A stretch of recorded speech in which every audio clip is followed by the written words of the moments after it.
Assalamualaikum warahmatullahi wabarakatuh. Sahabat, lihatlah ke sekeliling kita. Dunia hari ini begitu menyilaukan. Harta, tahta, dan pujian manusia seolah menjadi perlombaan yang tak ada ujungnya. Kita seringkali terpaku pada gedung yang menjulang, namun lupa siapa yang menciptakan tanah tempatnya berdiri. Kita terlalu sibuk mengejar lebih sampai lupa pada zat yang memberi berkah. Ingatlah, gemerlap dunia ini hanyalah perhiasan yang fana, ibarat fata morgana, nampak indah dari kejauhan, namun hampa saat didekati. Jangan sampai tumpukan materi membuat hati kita buta, dan kesibukan duniawi membuat dahi kita jarang bersujud kepadanya. Allah berfirman dalam kitabnya, bahwa kehidupan dunia ini tak lain hanyalah kesenangan yang menipu. Maka jadikanlah dunia di tanganmu untuk beramal. Tapi jangan biarkan ia bertahta di hatimu hingga melupakan Sang Pencipta. Pulanglah sejenak ke dalam dirimu. Sebelum nafas terhenti dan semua harta menjadi debu, kembalilah pada Allah.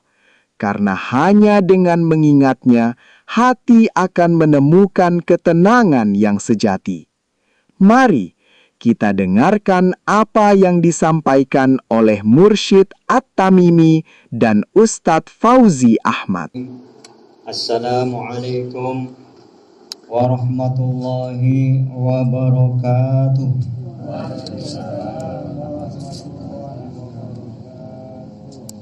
Al-Mukarram Syekhul Mursyid Fahmi Hafizakumullah, para asatidah rahimakumullah, ikhwani rahimakumullah. Mari kita senantiasa bersyukur kehadirat Allah Subhanahu wa taala, karena sampai saat sekarang ini Allah menakdirkan untuk kita semua meringankan langkah kita untuk hadir ke majelis yang mulia ini, tadabbur Al-Quran, berzikir bersama. Mudah-mudahan dengan keistiqomahan kita semua, Allah menambahkan keimanan kepada kita semua. Amin ya rabbal alamin. Mari, betul apa yang disampaikan guru. Sebabnya sekarang bulan Ramadan ini turunnya Al-Quran, kita perlu mengetahui yaitu sebagian dari turunnya Al-Quran, yaitu mengenai asbabun nuzulnya. Sebabnya Al-Quran itu diturunkan oleh Allah bukan sekaligus, Pak. Jadi setiap surat, setiap ayat itu ada asbabun nuzulnya. Sekarang ini kita baca sebagian dari asbabun nuzulnya, yaitu asbabun nuzulnya surat Al-Munafiqun ayat 9. Ya. Ini berkaitan dengan teguran Allah atas sikap kaum munafik yang dipimpin Abdullah bin Ubay bin Salul. Mereka berusaha menghalangi kaum Ansor membantu Muhajirin dan berniat mengusir Nabi Muhammad SAW dari Madinah karena lebih mengutamakan harta dan anak-anaknya, mengabaikan ketaatan. Ini asbabun nuzulnya, Pak. Jadi berikut detail asbabun nuzulnya. Perilaku orang munafik. Abdullah bin Ubay bin Salul berkata kepada pengikutnya, jangan kalian berikan bantuan harta kepada orang-orang yang bersama Rasulullah sallallahu alaihi wasallam, yakni muhajirin, agar mereka bubar. Ini Pak. Jadi dunia ini memang tidak luput dari ujian dan cobaan ya. Jadi ancaman di Madinah, ia juga berkata, jika nanti kita kembali ke Madinah, niscaya orang yang mulia kaum munafik akan mengusir orang-orang yang hina Nabi dan pengikutnya. Laporan Zaid bin Arqam mendengar ucapan ini dan melaporkannya kepada Nabi, yang kemudian dibenarkan oleh Allah melalui turunnya ayat ini. Inti teguran ayat ini turun untuk memperingatkan orang beriman agar tidak terlena oleh harta dan anak-anaknya, hingga melalaikan zikir, ingat kepada Allah, ya, salat dan ketaatan kepada Allah, dan menyebabkan kerugian. Ini firman Allah Pak. Jadi ayat ini menegaskan bahwa masalah condong kepada duniawi Pak. Jadi di atas agama memperlakukan perilaku orang munafik yang merugi. Ya, mari kita tadabburi surat Al-Munafiqun ayat 9. Mari kita buka bersama. Mari kita tadabburi lewat tafsir Ibnu Katsir. Apa kata Allah? Bismillahirrahmanirrahim. Ya ayyuhalladzina amanu la tulhikum amwalukum wala auladukum an dzikrillah wa may yaf'al dzalika fa ulaika humul khasirun. Hai orang-orang yang beriman, janganlah harta-hartamu dan anak-anakmu melalaikan kamu dari mengingat Allah. Barang siapa yang membuat demikian, maka mereka itulah orang-orang yang rugi. Ya. Sini Allah Subhanahu wa taala memerintahkan kepada hamba-hambanya yang beriman untuk banyak berzikir mengingat Allah, dan melarang mereka menyibukkan diri dengan harta dan anak-anak sehingga melupakan zikir kepada Allah. Dan juga Allah memberitahukan kepada mereka bahwa barang siapa yang terlena dengan kesenangan dunia dan perhiasannya hingga melupakan ketaatan kepada Allah dan mengingatnya, yang merupakan tujuan utama dari penciptaan dirinya, maka sesungguhnya dia termasuk orang-orang yang merugi, yakni merugikan dirinya sendiri dan keluarganya kelak di hari kiamat. Ini Pak, ya. Jadi kehidupan di dunia ini Pak, kita hidup di dunia, Allah berpesan melalui ayat ini kepada kita semua mencari harta yang tidak boleh, ya. Itu ialah yang sekiranya membuat lalai, Pak.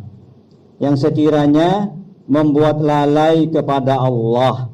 Tetapi sekiranya untuk mazra'atul akhirah itu tidak apa-apa, Pak. Ini kesimpulannya di sini, ya. Jadi biar kita tahu bukan sekedar mencari harta kurang bagus, bukan ya. Karena kalau sekiranya melalaikan kita kepada Allah, yang seperti ini yang tidak diperbolehkan, ya. Selanjutnya mari kita tadabburi bersama surat Al-Qasas, ya, biar kita lebih meyakinkan.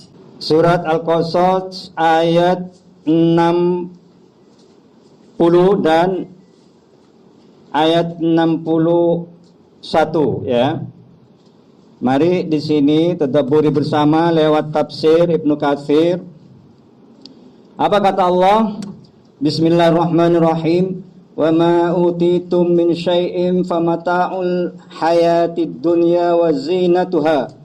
Wa ma indallahi khairu wa abqa. Afala ta'qilun? Ini Pak, ini kata Allah. Afaman wa'adnahu wa'dan hasanan fahuwa laqihi kaman matta'nahu mata'al hayatid dunya thumma huwa yaumal qiyamati minal muhdarin. Dan apa saja yang diberikan kepada kami maka itu adalah kenikmatan hidup duniawi dan perhiasannya, sedangkan apa yang di sisi Allah adalah lebih baik dan lebih kekal. Maka apakah kamu tidak memahaminya? Nah, ini kata Allah. Ya, dipertanyakan kepada kita semua ya. Yang seperti tadi, yang sekiranya bikin lalai kepada Allah. Maka apakah orang yang kami janjikan kepadanya suatu janji yang baik, surga, lalu ia memperolehnya, sama dengan orang yang kami berikan kepadanya kenikmatan hidup duniawi, kemudian ia pada hari kiamat termasuk orang-orang yang diseret ke dalam neraka. Di sini melalui tafsirnya Allah Subhanahu wa taala menceritakan tentang kecilnya dunia dan semua perhiasannya dan kemewahan yang terdapat di dalamnya bila dibandingkan dengan kenikmatan yang besar lagi kekal yang telah disediakan oleh Allah buat hamba-hambanya yang soleh di negeri akhirat ya. Sebagaimana yang disebutkan dalam firman-Nya, ma indakum yanfadu wa ma indallahi baq. Apa yang di sisimu akan lenyap dan apa yang ada di sisi Allah adalah kekal ya. Ini An-Nahl ayat 96. Catat ya biar runtutannya kita paham.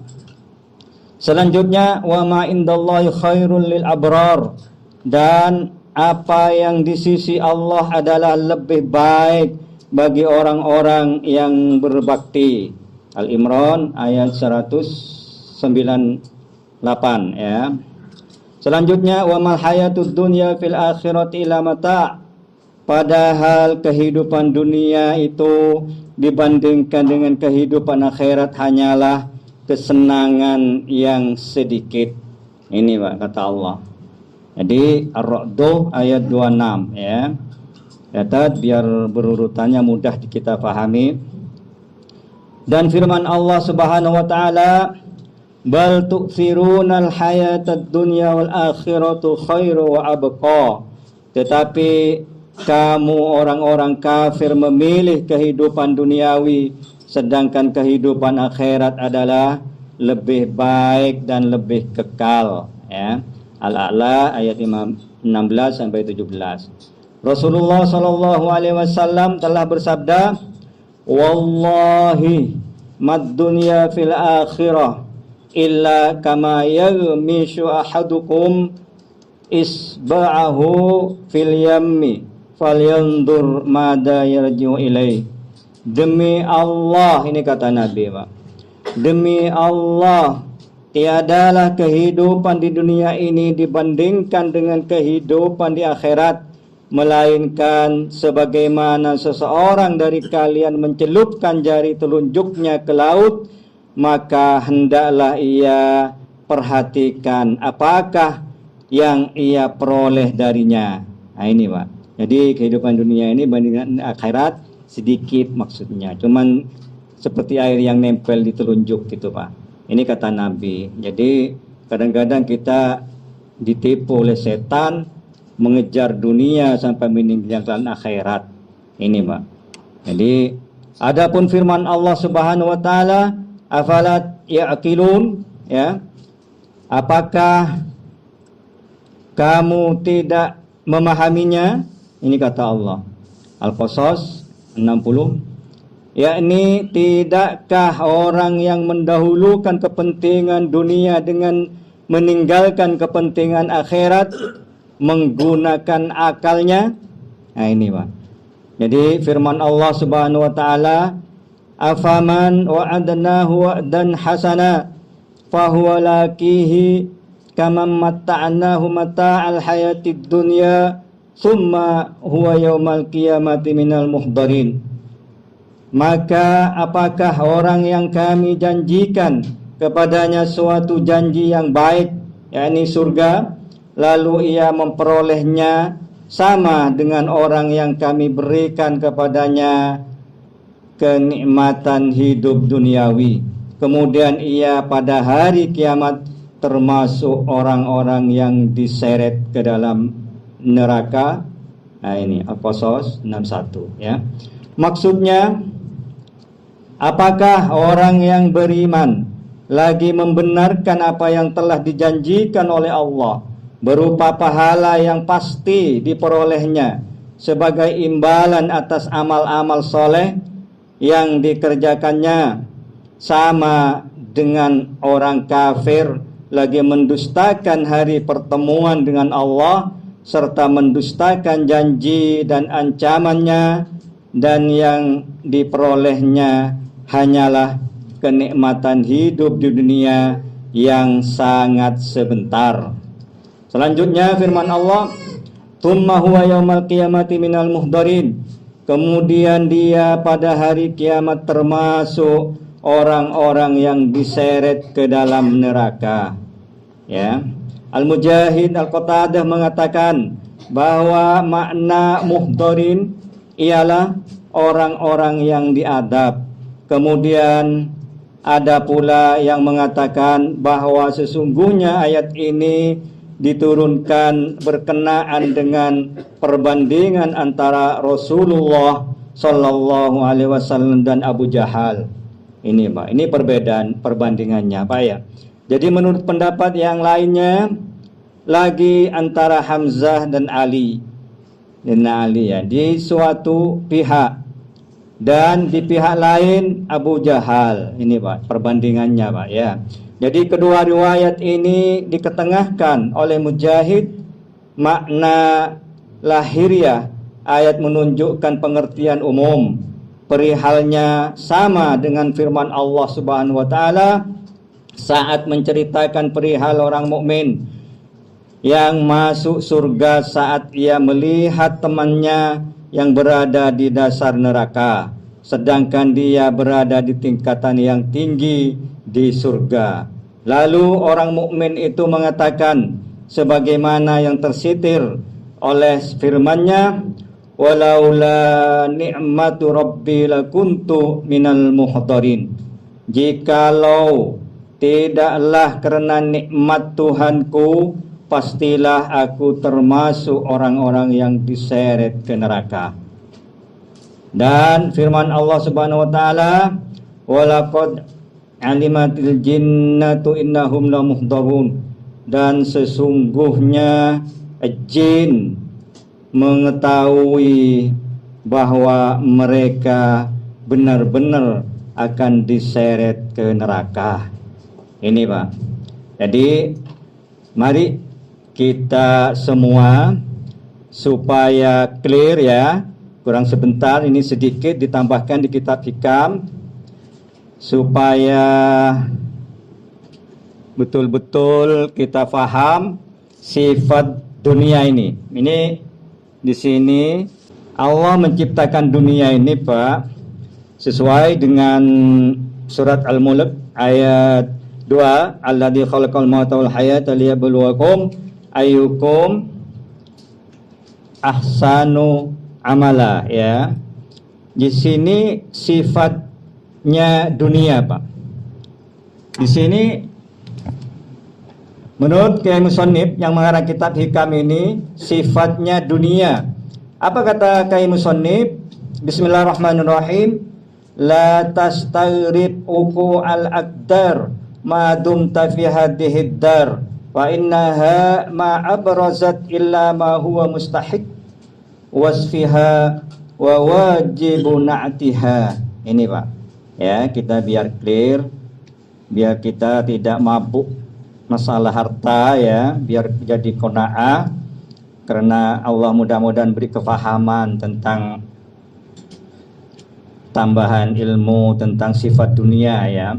Ini kata Kiai Musannif, janganlah heran atas terjadinya kesulitan-kesulitan selama engkau masih hidup, ya, di dunia ini, sebab ia tidak melahirkan kecuali yang layak dan murni sifatnya. Di sini Abdullah bin Mas'ud radhiyallahu an berkata, dunia ini adalah penderitaan dan duka cita. Maka apabila terdapat kesenangan di dalamnya, berarti itu hanyalah sebuah keberuntungan. Syekh Ja'far As-Siddiq radhiyallahu anhu berkata, barang siapa meminta sesuatu yang tidak dijadikan oleh Allah, berarti ia melelahkan dirinya dan tidak akan diberi. Ketika ditanya apakah itu, jawabannya kesenangan dunia. Di dunia ini memang untuk cobaan, Pak, ya. Jadi Imam Junaid Al-Baghdadi berkata, aku tidak merasa terhina apa yang menimpa diriku, sebab aku telah berpendirian bahwa dunia ini tempat penderitaan dan ujian, ya. Memang harus disiapkan, Pak. Jadi kalau terjadi sesuatu karena tidak begitu stres, tidak begitu putus asa, karena sudah disiapkan, ya. Di dunia ini memang ujian, tempat ujian. Nanti di surga itu yang kita kekal selamanya, yang panen atas usaha kita, ya. Dan ujian di alam ini dikelilingi oleh bencana, maka sudah selayaknya ia menyambutku dengan segala kesulitan dan penderitaan. Maka apabila ia menyambut aku dengan kesenangan, maka itu adalah suatu karunia dan kelebihan. Rasulullah SAW bersabda kepada Abdullah bin Abbas, jika engkau dapat beramal karena Allah dengan ikhlas dan keyakinan, maka laksanakanlah. Dan jika tidak dapat, maka sabarlah. Maka sesungguhnya sabar menghadapi kesulitan itu sesuatu keuntungan yang besar. Umar bin Khattab, ya, radhiyallahu an berkata kepada orang yang dinasihatinya, jika engkau sabar, maka hukum ketentuan takdir Allah tetap berjalan dan engkau mendapat pahala.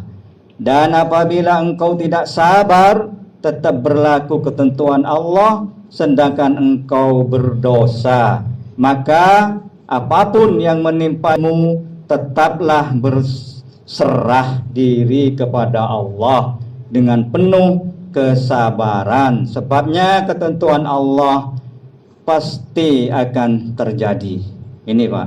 Jadi sudah gamblang. Dari asbabun nuzulnya, dari tafsirnya, dari kitab hikam sudah kami jelaskan. Mudah-mudahan dengan apa yang kami sampaikan bersamaan dengan turunnya hidayah dari Allah Subhanahu wa taala. Amin.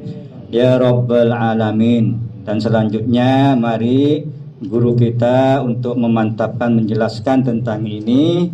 Mudah-mudahan Allah memberi kefahaman untuk kita amalkan.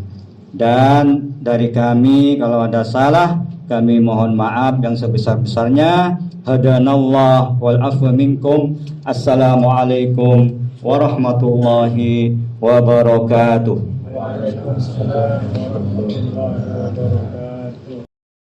Kalau menurutmu video ini bagus dan kalian suka dan merasa bermanfaat, yuk jangan ragu untuk klik tombol like di bawah sekarang juga. 1 jempol dari kalian sangat berarti untuk channel ini bisa terus berkembang dan menghadirkan konten yang lebih keren lagi buat kalian semua. Terima kasih buat dukungannya, semoga Allah memberikan kesehatan dan rizki yang melimpah. Sampai jumpa di video berikutnya. Yang